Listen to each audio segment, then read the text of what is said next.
So what I'll basically talk about is the role of interventional radiology in the management of metastatic colorectal cancer. And nicely, Dr. Saif and Dr. Hassanin set the stage for me and made it very easy for me. So basically, what I cover is the this is the pointer. Okay, this one.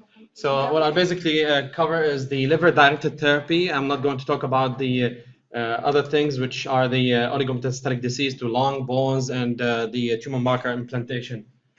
So basically, I'll cover the percutaneous ablative therapies as well as the transarterial chemotherapies.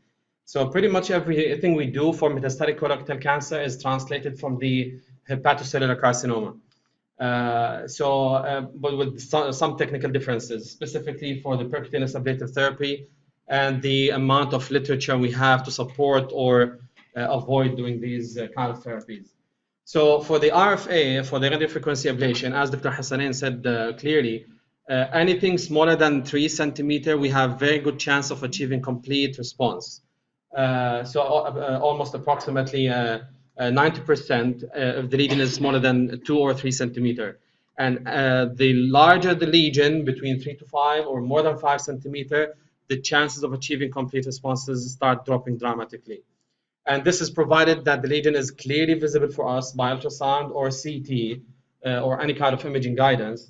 And the lesion is located away from the biliary radicals to avoid biliary complications. And the lesion is away from the large vessels. What we mean by large vessels is 3 millimeter. And any vessel which is larger than 3 millimeter will cause the heat sink effect. This is specific for the radiofrequency ablation. And once the lesion gets closer to a 3 millimeter vessel, then the chances of incomplete response increase by 23%. So if the lesion is smaller than closer to a vessel, then the chances of complete response will start decreasing. So what kind of evidence we have? So as Dr. Saif said, this is a new subject, a new kind of treatment that we are applying to our patients. And the literature is not so robust in these. However, there are some good, starting to build up good research now and good trials. This is a trial comparing radiofrequency ablation to, with chemotherapy to chemotherapy alone, systemic chemotherapy alone.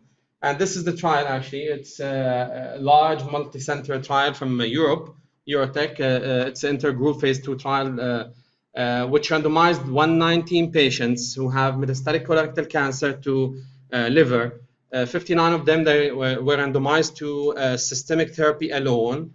The 60 patients were randomized to systemic therapy plus radiofrequency ablation. Some of them actually underwent resection as well at the end. So that trial was in favor of the radiofrequency ablation and systemic therapy, and shows that radiofrequency plus systemic therapy improves progression-free survival. However, the overall survival was almost the same for both arms. So adding radiofrequency ablation to systemic therapy will improve the progression-free survival, but ultimately the overall survival will be the same. So now the other question that we have to answer always, which one is better, RFA or resection? And actually, Dr. Hassanin answered this question nicely as well. There's lots of data on this, by the way. This is one retrospective study that shows this is comparing 32 RFA patients to 60 patients who underwent resection for metastatic colorectal cancer. And the local recurrence was much lower with the resection, as you can expect. Radiofrequency ablation, for so many reasons, lesion size, proximity to vessel, proximity to capsule, proximity to biliary radicals, maybe incomplete visibility or incomplete coverage of the lesion by the RFA probe, that will ultimately result in incomplete response, which can be as high as maybe 50 or 45% of the cases. So, and interestingly enough, if the lesion is smaller than 2 centimeter, we can get very good results. There is no difference between surgical resection or RFA.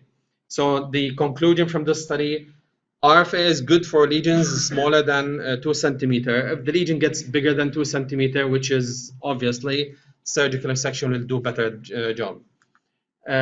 So this is a meta-analysis of all 20 studies addressing this specific question specifically. Almost 10,060 patients underwent RFA, 1,800 patients underwent resection, and just a few notes from the demographics of these patients. All of the RFA cases, they had smaller lesions. They're not surgical candidates, as you can see. ASA was higher in the RFA arm. Most of these patients underwent neoadjuvant therapy before, and less of them underwent adjuvant therapy afterwards. And the complication rate, as you would expect, was lower with the RFA arm. And the shorter hospital stay. Most of the time we do RFA on one-day admission.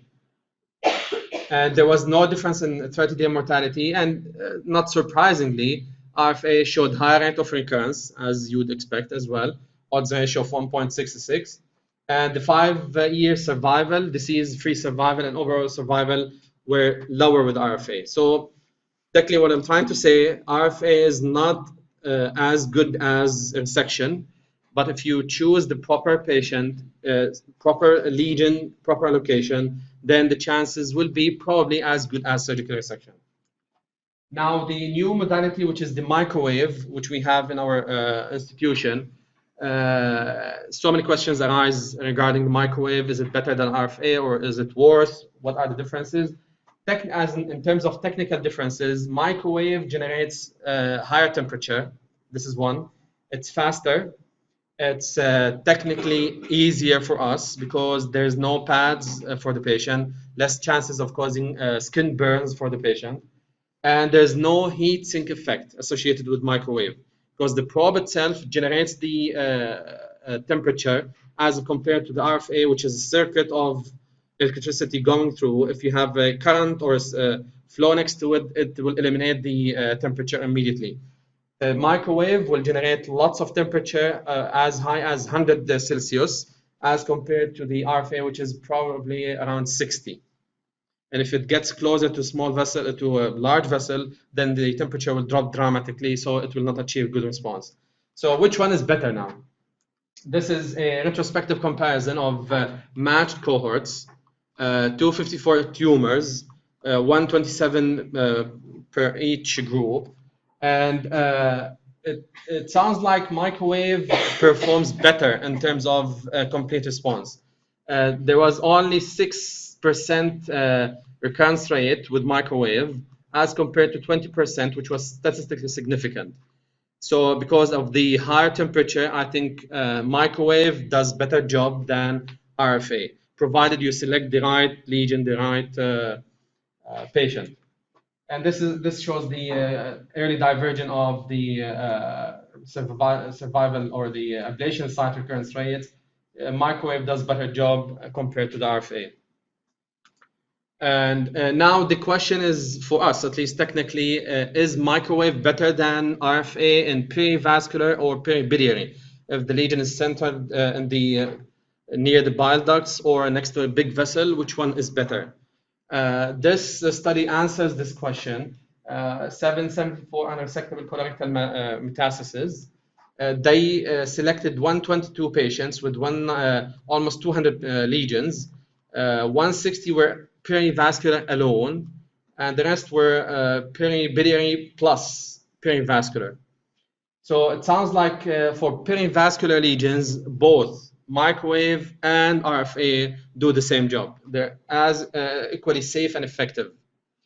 But for if you get close to biliary radicals, to the center of the liver, then the chances of getting biliary complications with microwave are higher. That because probably of the temperature generated by the probe itself. So again, patient selection, lesion selection is the key in these patients. So if we are very careful in selecting the patients, then we can achieve very good results with the least possible complications. Now, changing the type of modality that we can use for these patients is the transarterial therapy, which can be either chemotherapy, chemoembolization, or radioembolization. So the chemoembolization, and this is another translation from hepatocellular carcinoma, but using different type of chemotherapy, which is irinotecan. And recently, the drug-eluting beads, which can absorb the irinotecan, then start releasing the irinotecan immediately inside the tumor. That was started maybe in 2006. So preclinical studies showed that what we call debris, drug-eluting beads irinotecan, improves the pharmacokinetics of the irinotecan. So once you inject it, once the beads are deployed inside the tumor, within 1 hour starts releasing 90% of the irinotecan. After 2 hours, 98 of the irinotecan is released completely. Comparing the concentration of irinotecan per 200 milligram of the tumor, debris delivers way higher doses of irinotecan inside the tumor as compared to the IV because of the first pass issues, and so that generates a very large amount of irinotecan delivered immediately inside the tumor as compared to IV alone, almost like maybe 150 times higher concentration. So do we have evidence to support or go against debris? Yes, we have, and it's a randomized clinical trial. And this is the first one, actually. It's comparing debris versus chemotherapy alone. This is intraarterial infusion of drug-eluting beads versus systemic FOLFIRI. And this is multi-institutional trial comparing 74 patients, 36 for debris alone. These patients are chemo-naive, by the way, to FOLFIRI, 38 patients. Interestingly, debris did better in terms of the overall survival at 50 months. 15% were alive at the end of 50 months as compared to 0. And the progression-free survival was better, which is 7 months compared to 4 months only. There was no significant difference in the extent of extrahepatic progression. And this is probably the most important finding, probably as oncologists, palliative physicians, the quality of life, the duration of quality of life, improved quality of life was 8 months, which was significantly better than 3 months with FOLFIRI. This is probably very good in support of the use of debris in these cases. Now, in terms of response, was better complete, this is what we call objective response, complete plus partial. Complete plus partial or objective response was better with the debris arm.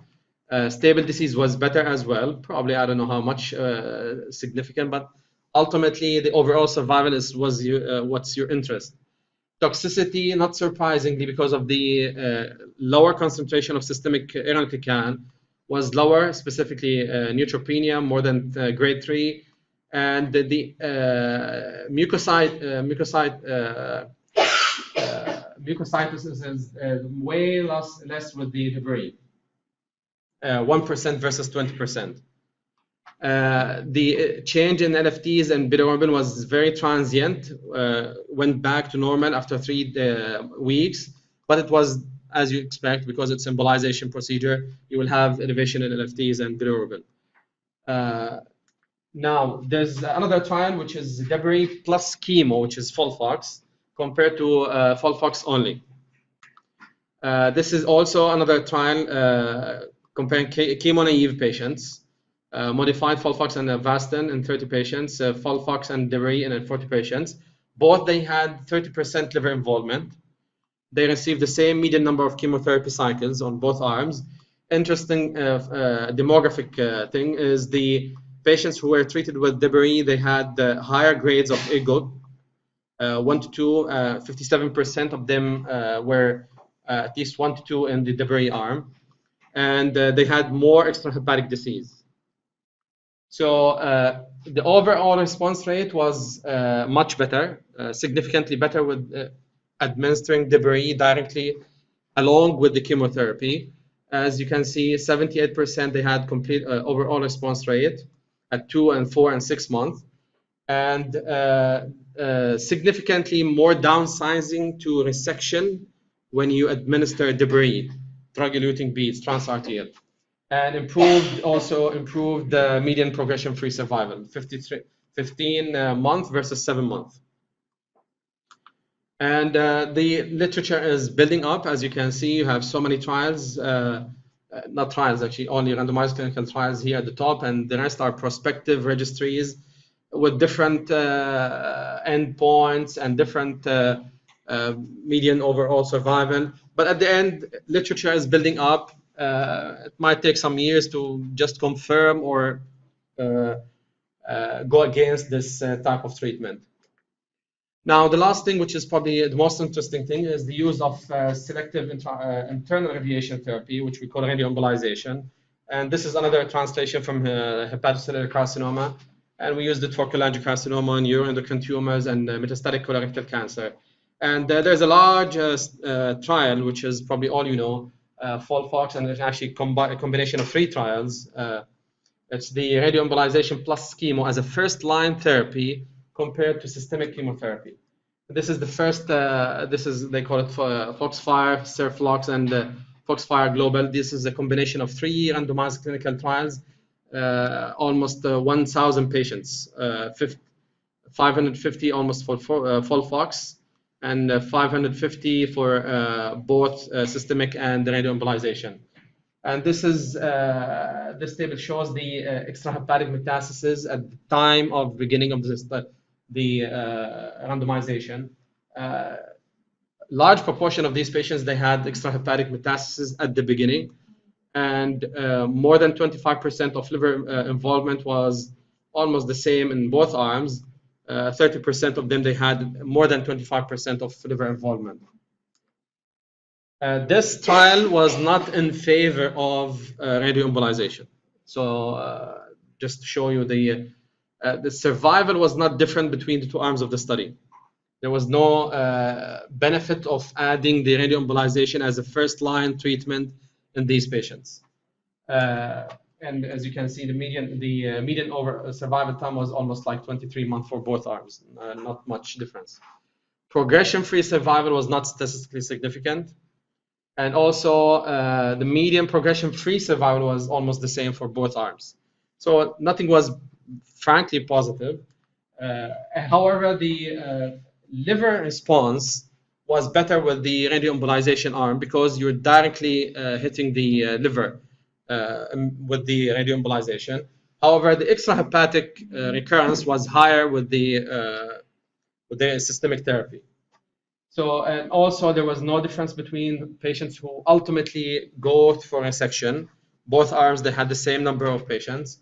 And the only problem with adding radioembolization is the complication related to the radioembolization. So there was significantly higher number of patients who get grade 3 or worse complications following the radioembolization. So that was the drawback of this kind of treatment. However, they did subgroup analysis. This is probably interesting finding for patients who had right-sided primary. I don't know, from the surgical standpoint, probably it's different if you have right-sided primary. But this is what they found, that the patients who had right-sided primary, they were almost like 180 patients. They did better with applying radioembolization as a first line along with the chemotherapy. The overall survival was significantly better in these patients. It was 22 months compared to 17 months. I don't know how much 5 months is improvement. And the progression-free survival was also improved in these patients, compared like 10 months or 11 months compared to 9 months. So this is the only positive finding of this trial. But probably this kind of treatment will not make it easily into guidelines. But sometimes, as you know, we are very selective when we apply this kind of treatment. Patients who are not tolerating chemotherapy, you need to give them chemo break or something. You need to bridge them to try a resection. Then you can apply this on individual basis. So the key messages here from my talk is RFA is plus chemotherapy results in progression improvement in progression-free survival, but no benefit on overall survival. It is associated with the lower complication rate, higher recurrence rate compared to resection, and it should be reserved for very selected patients who have small lesions, favorable site for ablation. As for the microwave, less recurrence compared to RFA, similar efficacy in perivascular regions, but with higher complication rate in terms of biliary complications. As for the debris, it shows some probably promising future. It improves progression-free survival and overall survival compared to systemic therapy. It shows better response rates, less toxic than giving systemic chemotherapy, and it improves quality of life. And in terms of the radioembolization, there's no difference in the progression-free survival or the overall survival compared to systemic chemotherapy. And it improves response in the liver specifically. However, it is associated with more adverse events. And in terms of right-sided primaries, it may improve, I would say, it may improve progression-free survival and overall survival. Any questions? Thank you so much.